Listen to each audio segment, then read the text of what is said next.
talk with me today. No problem. I've just had a lot of things on my mind. Sure. Yeah.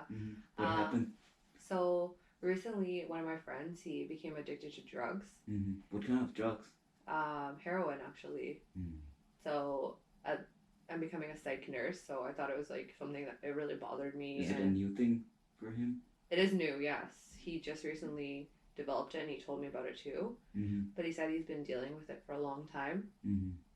And I wish he told me sooner because I didn't know he was dealing with this problem and I could have helped him, considering that we are becoming psych nurses and we have the skills to help. But I know that it is a really big problem in society too, and I know a lot of people are suffering with it. So... Did you know this before you start the course, or? No, I didn't know. No, I just recently learned. And I also see it on the news a lot too. And I went to the downtown east side recently too, and I saw like how many people are actually affected by it and how big of a problem it is, and it really upset me to see how many people are suffering and how many people are homeless.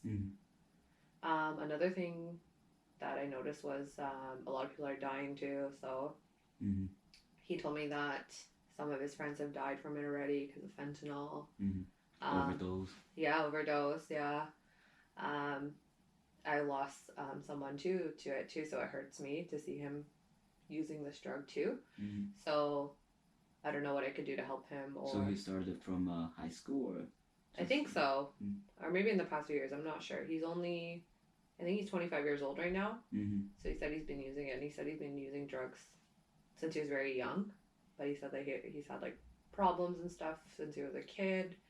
So I guess he has a lot of trauma. So I don't know how to help him, and I find that to be like a big problem for me because I don't know how. But I don't know how to get him to go into treatment or get help.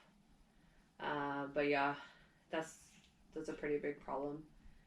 Another problem I would say is a lack of like resources and stuff that we have in BC, because we do have a big homeless problem downtown, and there isn't enough resources, so everyone's suffering, and it's not good. And another thing I noticed on the news was fentanyl is like coming in from different countries, I guess maybe from like China or Mexico or something, and it's coming through the borders and it's killing everyone, and I don't know what the government is doing to stop that. So I wish the government did more to stop that, so then people would stop dying.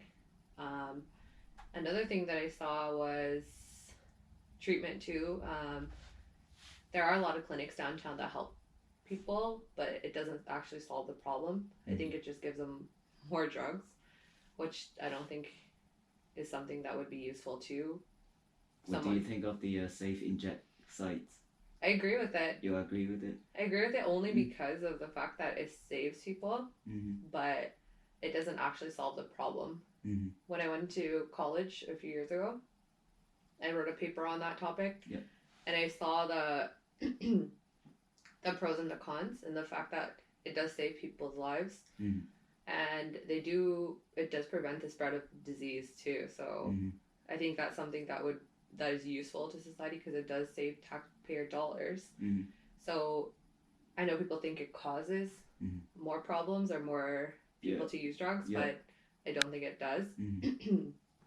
There are a lot of people that go against it. Yeah. I think mostly because they're uninformed maybe, but it does prevent the spread of like HIV and AIDS and all that kind of stuff. So I do agree with it in that way. But the fact that it doesn't give someone treatment or help, that's something that I don't like, because it's not addressing the actual problem that someone is facing, right?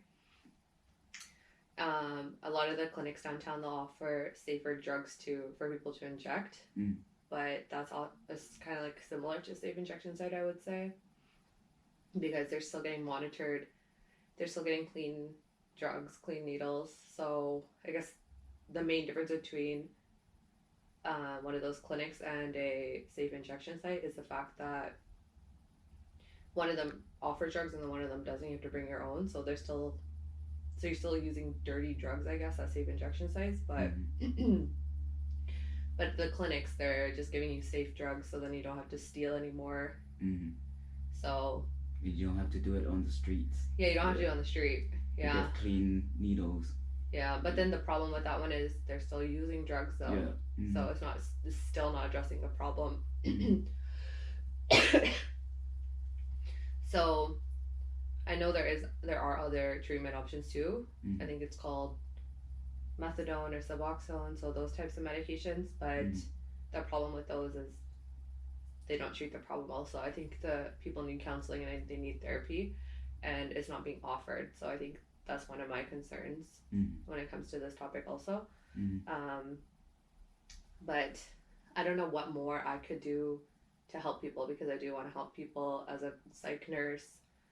I want to learn about all the resources available. I want to learn. Have you been to one of those safe injection sites? Yeah, I have. Yeah. You have? Yeah. I saw what they offer, how it works.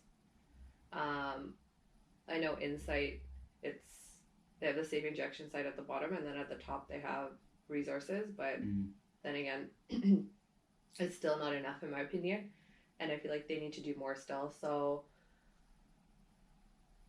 I've been to conferences, I've spoken to people, and they also agree with that too, that there isn't enough resources. And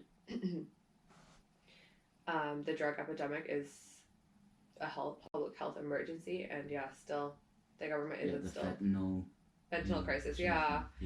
It's still, the government isn't doing enough. So I want to learn what more I could do. Maybe if I became an outreach nurse, or I was working in the downtown east side helping those people. But I feel like it would be a really hard job. Is that what you wanted to do after you finished the program? Yeah, I do. Yeah. I learned that just recently, actually.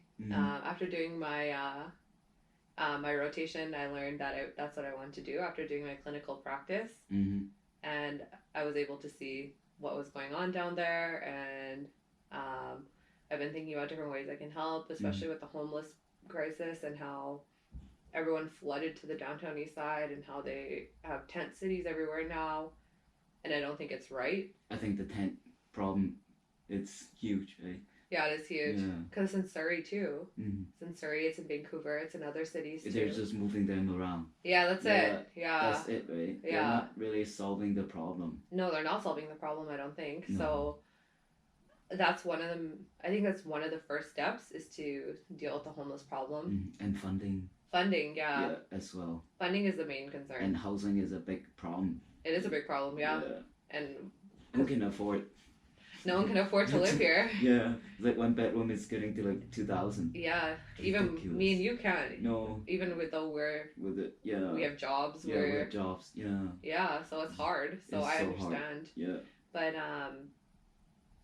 yeah, so I would say the main concern that I have is the homeless problem, and me wanting to help these people, and just doing everything I can, because I have personally lost someone who has who was dealing with homelessness and drug addiction, so it personally affects me, and I take it seriously almost personally.